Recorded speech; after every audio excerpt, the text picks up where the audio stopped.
Uh, please allow the chair to deliver his closing remarks.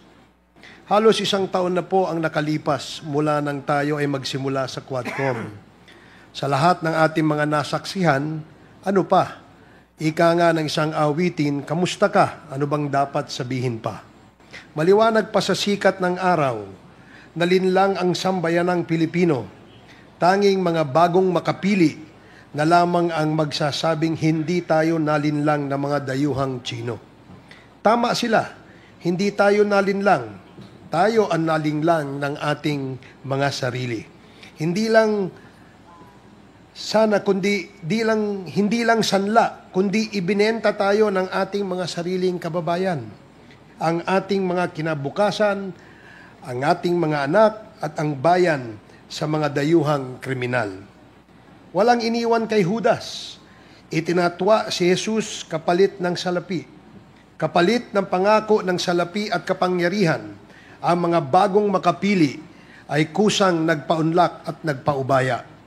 Ang masakit hanggang ngayon, sila ay nagpapasasa sa kanilang namithing bunga ng kanilang pagsasamantala at pagtraidor sa bayan.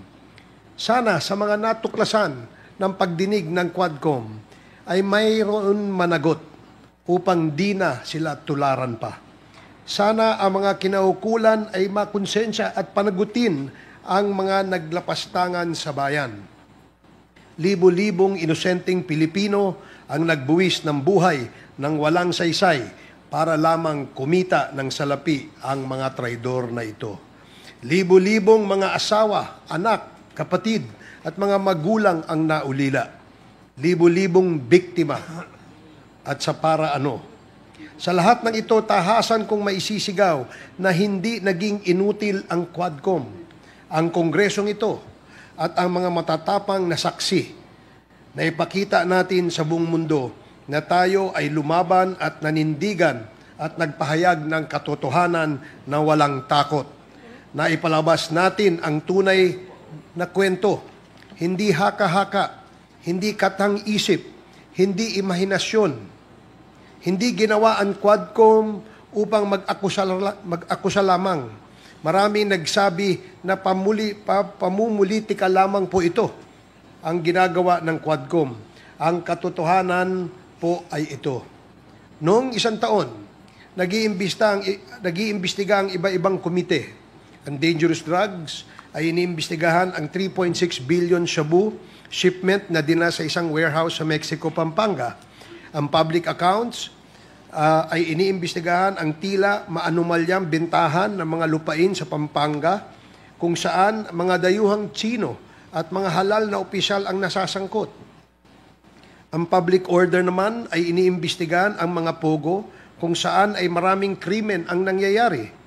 Ang human rights naman ay dinidinig ang mga akusasyon na nagkaroon ng kalabisan at abuso sa pagpapatupad ng war on drugs. Nakita ng liderato na mukhang magkakaugnay ang mga issues sa pangunguna ni Senior Deputy Speaker Aurelio Dong Gonzales at Speaker Martin Romualdez. Pinag-isa ang mga nasabing pandinig sapagkat ang mga issues ay magkakasangkot at ang mga personalidad na nababanggit ay magkakasangkot din. Kaya naman nabuo itong Quadcom. Hindi sinasadya, kundi upang maiayos ang investigasyon na mga pangyayari na kung titingnan ay magkakaiba, subalit kapag sinuri ay konektado pala. Di namin sukat akalain na ang mga may-ari ng warehouse sa Mexico, Pampanga ay mga Tsino na siya ring iligal na bumibili ng mga lupain sa iba't ibang probinsya at ang mga Tsinong ito ay may koneksyon pala sa marami pang ibang Tsino at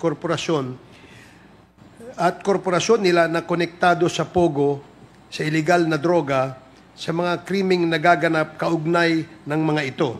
At konektado rin po sa mga matataas na opisyales ng bayan. Nagulat kami sa aming natuklasan. Mabuti na lamang at nagkaroon ng Quadcom. Kung hindi, ay baka nagising na lamang tayo na hindi na Pilipino ang nagpapatakbo ng bansa, kundi mga dayuhang kriminal na mga Tsino. Kaya naman napatunayan ng Quadcom na hindi pamumulitika ang mandato nito.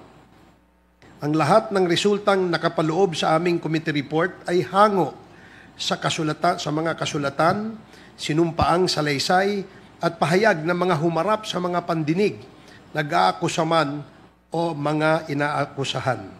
Makailang beses pinaratangan ang Quadcom ng hindi patas na pagtrato sa mga humarap dito. Subalit sa paglipas ng mga pagsubok na ito ay nakita at napatunayan kung ano ang katotohanan. Patas ang pagtimbang ng Quadcom sa lahat ng humarap at inihain ng mga ebidensya. Isa lamang ang naging pamantayan ng Quadcom, ang tunay na kapakanan ng bayan. Maaring ito na nga ang huling pagdinig ng Quadcom sa panahong ito.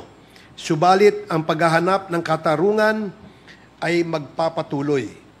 Kung hindi man nabigyan ng pansin ang iba pang mga bagay-bagay dahil sa kakulangan ng panahon, huwag po kayong mawalan ng tiwala at pag-asa. Hindi po manhid o natutulog ang inyong mga kinatawan sa kongresong ito. Kaya sa mga natutuwa sa pag-aakalang nakalusot na sila sa investigasyon, paumanhin po sapagkat malaki ang posibilidad na magkakaroon muli ng Quadcom sa darating na kongreso. Ito ang Quadcom 2.0. Muli, isang magandang araw at maraming salamat sa lahat po ng nagtiwala.